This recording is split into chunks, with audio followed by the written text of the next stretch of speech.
Our group studied the area of student housing in Berkeley. This covers the area which spans west to east over the streets from Dana through College and spans north to south over the streets from Bancroft to Dwight. Our area has a grid pattern of streets, meaning that every intersection of roads contains four 90-degree angles. Within the boundaries of our area, we found a rich culture that co-depends on the students, the artists, the churches, the free thinkers, the hippies, and on the street culture that is prevalent in this part of Berkeley. As you may have guessed, the majority of the people who walk around the streets in the student housing area are students. The student population is the largest of any group of people in our area, whether it be from students living in the dorms, apartments, frats, sororities, or co-ops. Students interact with the environment of South Berkeley in a number of ways. Along the main pathways that students take between housing units and on the way to campus, there exist dozens of shops selling everything from dim sum to burritos to calzones to falafels. This wide variety of food gives the students many options, and they are all appropriately priced to fit a student's budget. A fascinating part of student life is how the dorms are set up, in particular Units 1, 2, and 3. The units use a method of housing that is efficient in fitting a large number of people in a relatively small space. On ground level in the center of the building exists common study spaces, a lounge, and common co-ed bathrooms for the students to use. The private spaces exist on floors 1 through 8 in the units. Since the common spaces are in the center of the building and next to the elevator, they are more easily used by more people. With each unit, there is an even bigger common space that is focused on providing services for the students, such as laundry, mail, exercise, studying, and dining food.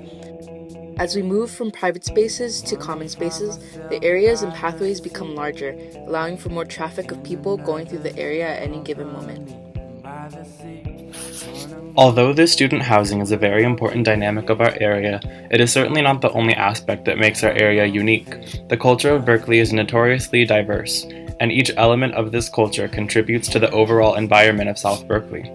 During any day of the week, you will find many street vendors lining the sides of Telegraph Avenue. The street vendors sell items to the people of Berkeley, such as t-shirts, jewelry, tobacco pipes, hemp products, and many other things. Telegraph Avenue is a very dense part of the city with considerable amount of both foot traffic and car traffic, making it a primary pathway. Considering this fact and the fact that new students enter the area at the beginning of each new semester, this prime location is a great place to sell merchandise.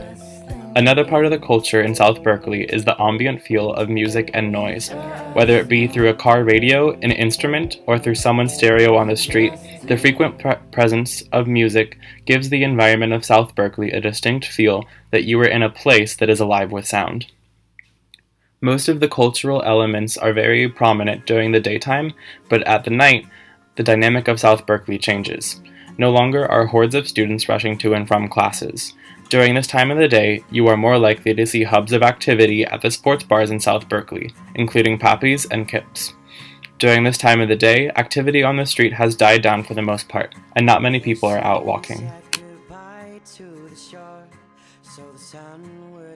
Poverty is a large issue in South Berkeley, and it is an issue that has been around ever since the early development of the city. Homeless people can be seen on the streets of Telegraph and Durham, as well as outside of record stores, and especially in the biggest node of our environment, which is People's Park. People's Park has been a huge part to the history and to the cultural development of Berkeley, especially in the late 1960s. Although the university technically owns this land, they are hesitant to develop it because they know that the land is being used by many people who didn't have a permanent place of residence. In the 60s, the university actually did undergo a project to convert the land into a parking lot or sports field combination, but shortly after construction started, they were faced with waves upon waves of angry students and residents who did not want the university to take over what has become the land of people. Today at People's Park, you can see signs posted from the university declaring rules of the park that are to be followed. The tops of the signs read University of California, but you can see clearly on each sign that these words have been spray painted over, which clearly shows the people's anger that the university does have the power to control the land. The environment of People's Park took an interesting turn a few years ago when the university outlawed the donation of clothes into large donation bins. The bins were set up along the edge of the park, and various organizations would bring clothes to the bins to be used. This service made People's Park a very popular place for anyone who didn't have the privilege of buying their own clothing, which as a result brought even more homeless people to the area. Recently, the university has outlawed the donation bins and demolished the structures that were used to store the clothes. On a pole next to the donation site is a sign that reads, "No dumping." It is needless to say that the environment of People's Park has a long and complicated relationship with the university. Different citizens use this environment in Berkeley in different ways. In the case of students, many spend the majority of their time either within the dorms or at local food venues such as cafes. Some students that we interviewed were annoyed at some of the cultural aspects of Berkeley and thought that the city could be loud and dirty.